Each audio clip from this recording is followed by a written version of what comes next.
Bismillahirrahmanirrahim. Assalamualaikum warahmatullahi wabarakatuh. Semoga Allah selalu menjaga kita sekalian dari wabah corona ini. Pada kali ini kita akan belajar tentang reproduksi manusia, subbab pembelahan sel. Diharapkan setelah menyimak materi berikut, maka satu, siswa itu dapat mendeskripsikan fase-fase pembelahan mitosis dan meiosis. Kemudian kedua, menjelaskan ciri setiap fase pembelahan mitosis dan meiosis.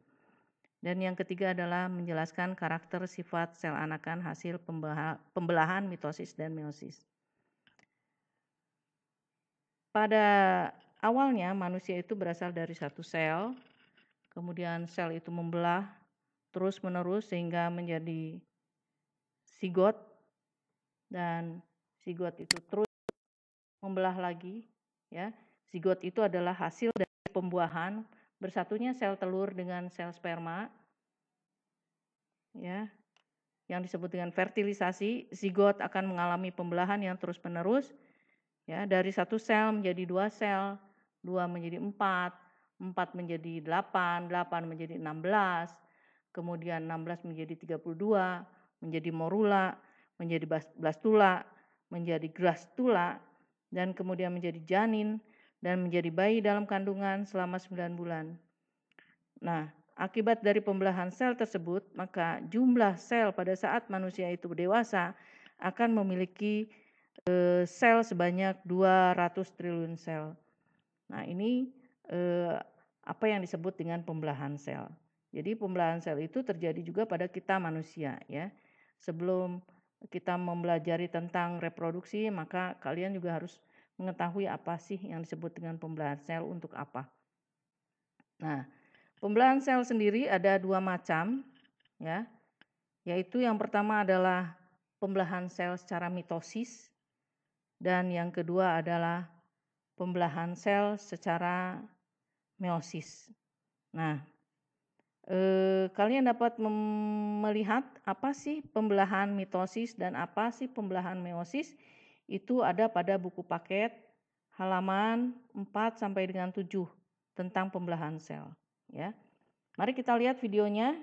Apakah perbedaan antara meiosis dan mitosis?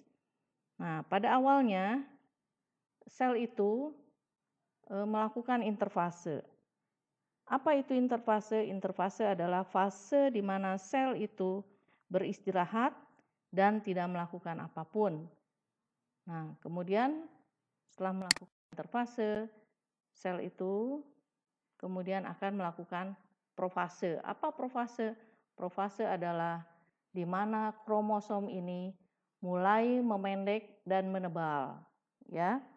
Nah, pada meiosis dan mitosis itu sama tadi profase. Kemudian setelah melakukan profase, kita lihat secara bergantian. Kita melihat dulu meiosis dulu.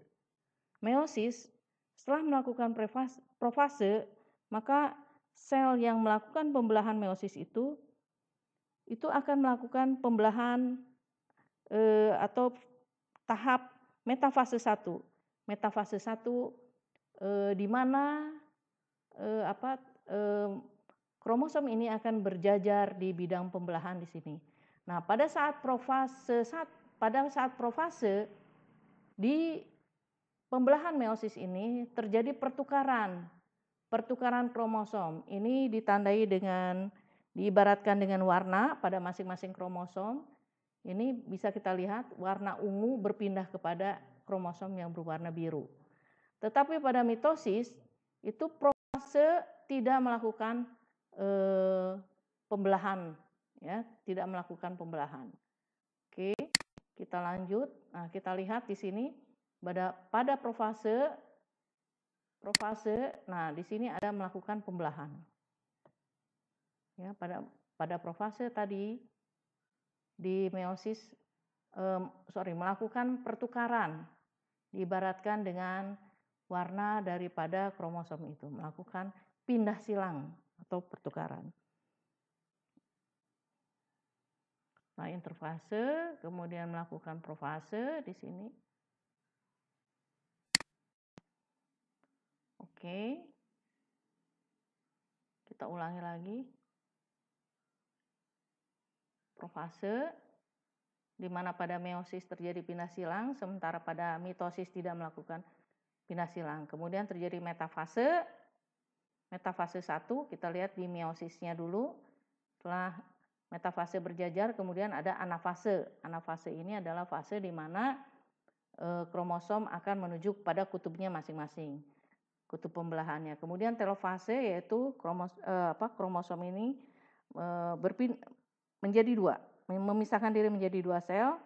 Setelah itu melakukan profase kedua, lalu kemudian metafase kedua di mana kromosom berjajar pada bidang pembelahan, kemudian anafase di mana kromosom itu akan menuju. Nah, ini metafase kedua. Kemudian dia akan melakukan anafase di mana kromosom itu akan menuju kepada kutub-kutub pembelahannya masing-masing.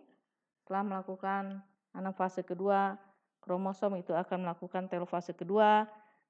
Dia akan memisahkan diri menjadi 4 sel. Nah, setelah itu kita lanjut pada mitosis. Mitosis setelah melakukan profase akan melakukan metafase berjajar, kemudian anafase, kromosomnya menuju kutub pembelahannya masing-masing, kemudian menjadi melakukan telofase, yaitu memisahkan diri menjadi 2 sel anak. Nah, di sini akan terlihat perbedaannya bahwa meiosis di situ melakukan, tadi kita lihat, melakukan 2 kali pembelahan, ya, 2 kali pembelahan, sementara pada mitosis itu hanya 1 kali pembelahan. Kita lihat di sini selanjutnya. Nah, ini adalah gambar di mana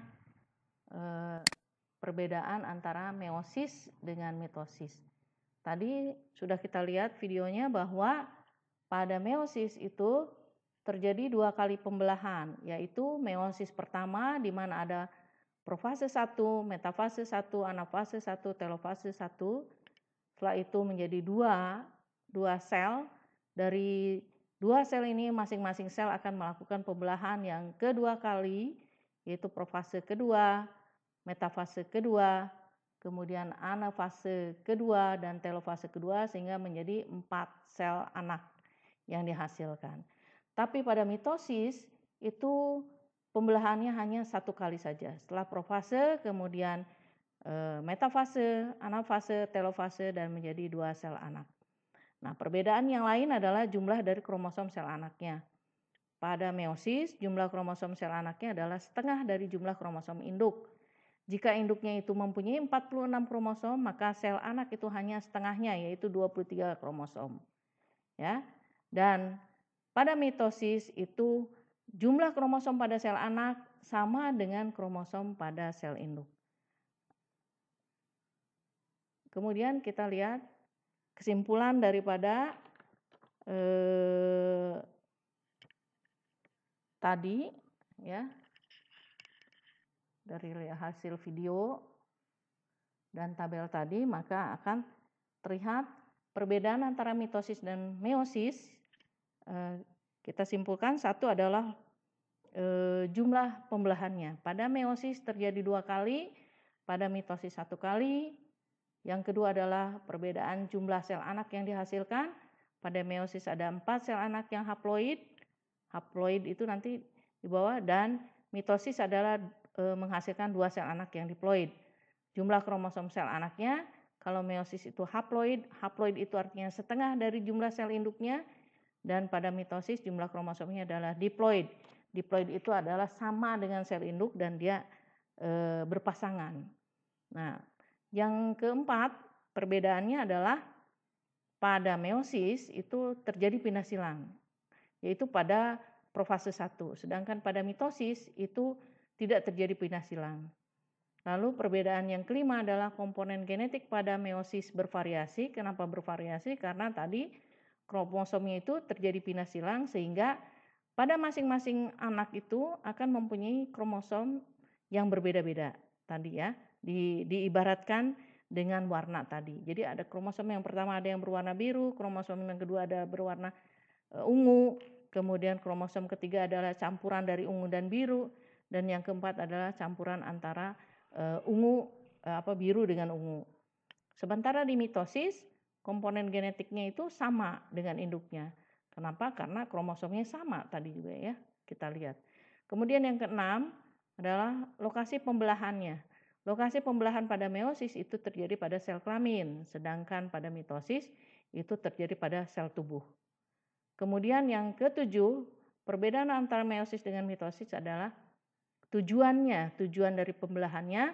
Kalau pada pembelahan meiosis itu adalah tujuannya adalah untuk pembentukan sel kelamin atau gamet, atau nanti pembentukan sperma dengan pembentukan sel telur, itu adalah tujuan daripada meiosis.